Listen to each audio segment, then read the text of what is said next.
Hello दोस्तों, स्वागत है आपका हमारे यूट्यूब चैनल उत्तराखंड ज्ञान में जीवन में।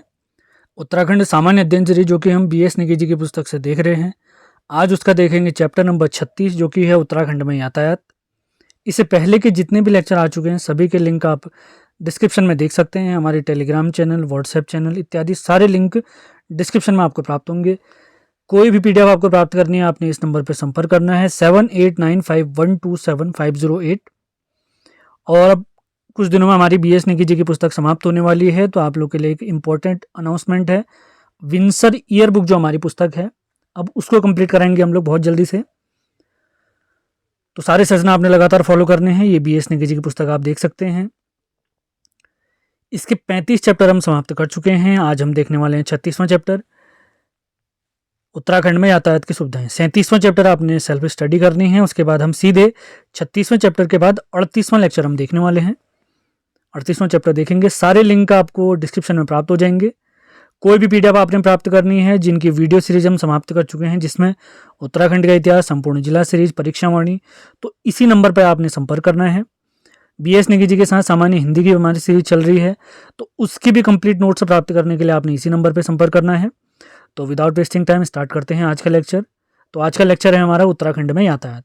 तो सारे महत्वपूर्ण फैक्ट आपको कवर कराए जाएंगे। बहुत ध्यानपूर्वक आपने लेक्चर सुनना है। तो पहला पॉइंट है 1851 में क्या हुआ था। राज्य में या देश में भी कहें, पहली बार रुड़की क्षेत्र में रेलगाड़ी का प्रयोग हुआ है। ये मालवाहक है, यानी सामान ढोने के लिए ऊपरी गंगा नहर का काम चल रहा था। उसी दौरान एक मालवाहक ट्रेन चलाई गई थी हमारे रुड़की वाले क्षेत्र में 1851 में। और इसमें जो इंजन लगा हुआ था उसका नाम था थॉमसन लोको पायलट इंजन। अगला देखते हैं 16 अप्रैल 1853 भारत में पहली यात्री ट्रेन चली है इस दिन। 16 अप्रैल 1853 में कहां से कहां तक? मुंबई से थाने के बीच में, आपने याद रखना है। अगर इसी में पूछा जाए कितने किलोमीटर की यात्रा थी, तो ये टोटल 34 किलोमीटर की यात्रा थी। अगला पॉइंट देखते हैं हमारे प्यारे उत्तराखंड में पहली यात्री ट्रेन कब चली है, तो ये है 24 अप्रैल 1884 काठगोदाम में चली थी ये ट्रेन। इसका रास्ता अगर देखें, रामपुर, किच्छा, लाल कुआं और काठगोदाम होते हुए चली थी। अगला महत्वपूर्ण फैक्ट है 1 जनवरी 1896 को हरिद्वार से लक्सर जंक्शन के बीच में ट्रेन चली थी। इसी के बाद सन 1900 में हमने याद रखना है देहरादून में भी ट्रेन चली थी इसी रास्ते के थ्रू। अगला पॉइंट देखते हैं ऋषिकेश से कर्णप्रयाग रेलमार्ग का प्रथम सर्वेक्षण, जिस पर वर्तमान में काम भी स्टार्ट हो गया है और सरकार की योजना है कि 2024 तक उसको कंप्लीट किया जाए। तो ऋषिकेश से कर्णप्रयाग रेलमार्ग का पहला सर्वेक्षण, पहली योजना जे.एम. क्ले नामक व्यक्ति ने बनाई है। काफी महत्वपूर्ण तथ्य हो सकता है।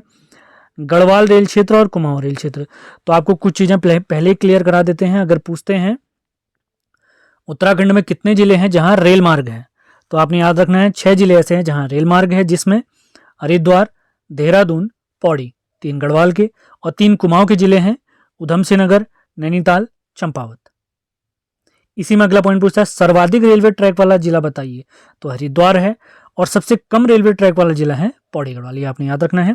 तो अगला पॉइंट है हमारा गढ़वाल रेल क्षेत्र किस डिवीजन के अधीन आता है, तो मुरादाबाद डिवीजन के अधीन आता है। जबकि हमारा कुमाऊं रेल क्षेत्र इज्जतनगर डिवीजन में आता है। इज्जतनगर जो उत्तर पूर्वी रेलवे जोन के अंतर्गत है। गढ़वाल वाला है उत्तर रेलवे के अंतर्गत और हमारा कुमाऊं वाला क्षेत्र है उत्तर पूर्वी रेलवे के अंतर्गत। डिवीजन मैंने यहाँ पे लिखे हुए हैं, आपने ध्यान रखना है। तथ्य काफी महत्वपूर्ण है, तो ध्यानपूर्वक आपने सुनने हैं, नोट्स बनाने हैं। सेशन पसंद आते हैं तो लाइक और शेयर भी करना है। अगला पॉइंट देखते हैं देहरादून रेलवे स्टेशन को आईएसओ प्रमाण पत्र 2003 में प्राप्त हुआ है मॉडल स्टेशन के रूप में। अगला तथ्य देखते हैं दिल्ली से टनकपुर के बीच चलने वाली ट्रेन को जो जनशताब्दी एक्सप्रेस चलती है उसे पूर्णागिरि जनशताब्दी एक्सप्रेस कहा जाता है। जबकि कोटद्वार से दिल्ली के बीच जो जनशताब्दी एक्सप्रेस चलती है उसे हम सिद्धबली जनशताब्दी एक्सप्रेस कहते हैं। इंपॉर्टेंट तथ्य आपने याद रखना है। अगला फैक्ट देखते हैं, काफी महत्वपूर्ण हो सकता है। नैनीताल से काठगोदाम तक सड़क का निर्माण किया गया है 1882 में, जबकि कोटद्वार से लैंसडाउन को सड़क मार्ग द्वारा जोड़ा गया है 1909 में।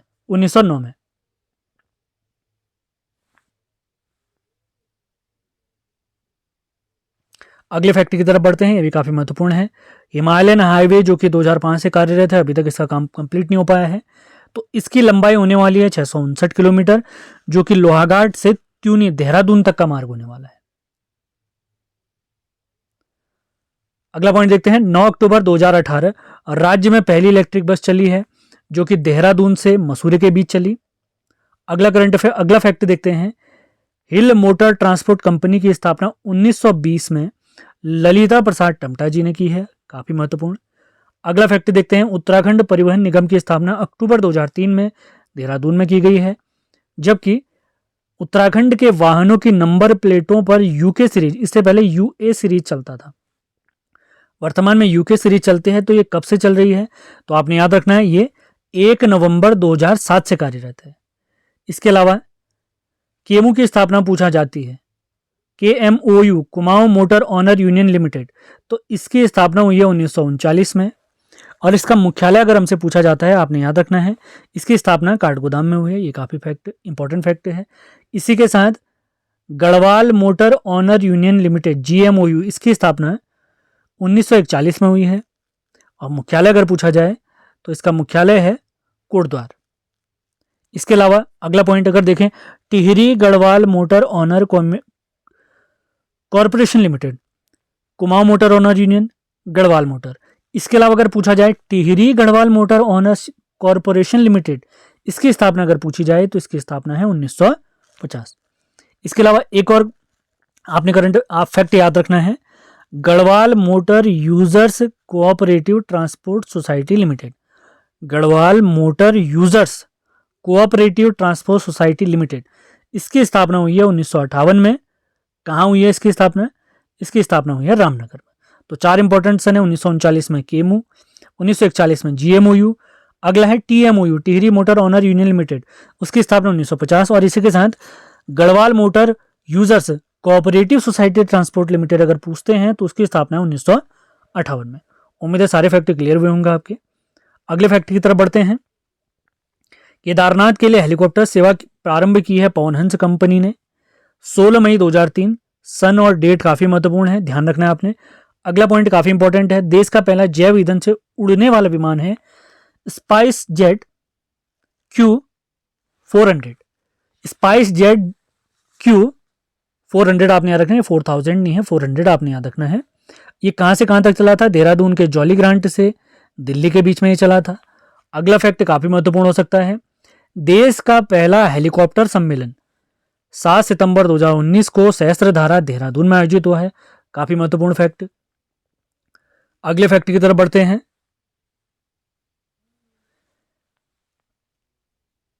अगले फैक्ट देखने से पहले कुछ पॉइंट आपको क्लियर कर देते हैं। राज्य में अगर हवाई अड्डे पूछे जाएं तो आपने याद रखना है 5 हैं।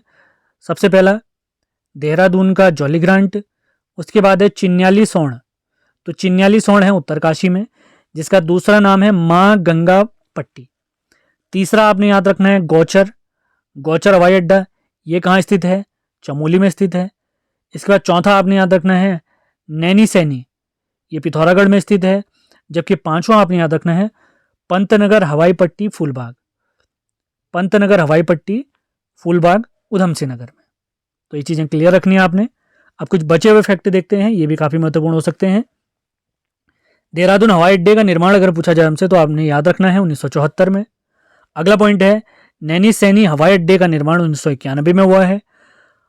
अब देखते हैं कुछ जो हमारे प्रसिद्ध 4 धाम है वो किन NH पर स्थित हैं। सबसे पहले है गंगोत्री, ये NH 34 में स्थित है। यमुनोत्री NH 134 में स्थित है। केदारनाथ NH 107 में स्थित है, जबकि बद्रीनाथ NH 07 में स्थित है। इसी के साथ BS नेगी जी की पुस्तक का 36वां लेक्चर हमारा समाप्त होता है। उम्मीद है सेशन आपको पसंद आए होंगे। PDF इत्यादि के लिए आपने इसी नंबर पर संपर्क करना है 7895127508। तो 36वां चैप्टर हम निपटा चुके हैं आज। 37वां चैप्टर ये वन लाइनर टाइप है, ये आपने खुद ही पढ़ना है। राज्य में प्रथम व्यक्ति, प्रथम महिलाएं इत्यादि कुछ इंपॉर्टेंट फैक्टर आपने खुद याद रखने हैं इनको। हम सीधे देखेंगे 38वां चैप्टर जिसमें उत्तराखंड में शिक्षा व्यवस्था है। 37वें चैप्टर अगर मुझे लगा कुछ बताने जैसे पॉइंट होंगे तो मैं उसका भी लेक्चर जरूर लेके आऊँगा। अगर वो लेक्चर नहीं आया तो सीधे 38वां लेक्चर यानी 38वां चैप्टर हम देखेंगे। ये मैं पहले ही क्लियर कर देता हूँ आपको। और 47वें चैप्टर के बारे में जो अंतिम चैप्टर है BS नेगी जी की पुस्तक का वो है करंट अफेयर्स, ये आपने खुद पढ़ना है। तो 46 चैप्टर तक मैं पूरी पुस्तक समाप्त करवाने वाला हूँ। और जैसे ही ये पुस्तक समाप्त होगी उसके बाद हम करेंगे विंसर ईयर बुक 2022 की, काफ़ी इंपॉर्टेंट हो सकती है आगामी सभी परीक्षाओं के लिए। तो सेशन पसंद आ रहे हैं तो इनको लाइक और शेयर ज़रूर करना है आपने। तो मिलते हैं अगले वीडियो में। PDF के लिए आपने इस नंबर पर संपर्क करना है 7895127508 और सारे महत्वपूर्ण लिंक डिस्क्रिप्शन में दिए हैं, उन्हें फॉलो करिए। मिलते हैं अगले वीडियो में। धन्यवाद।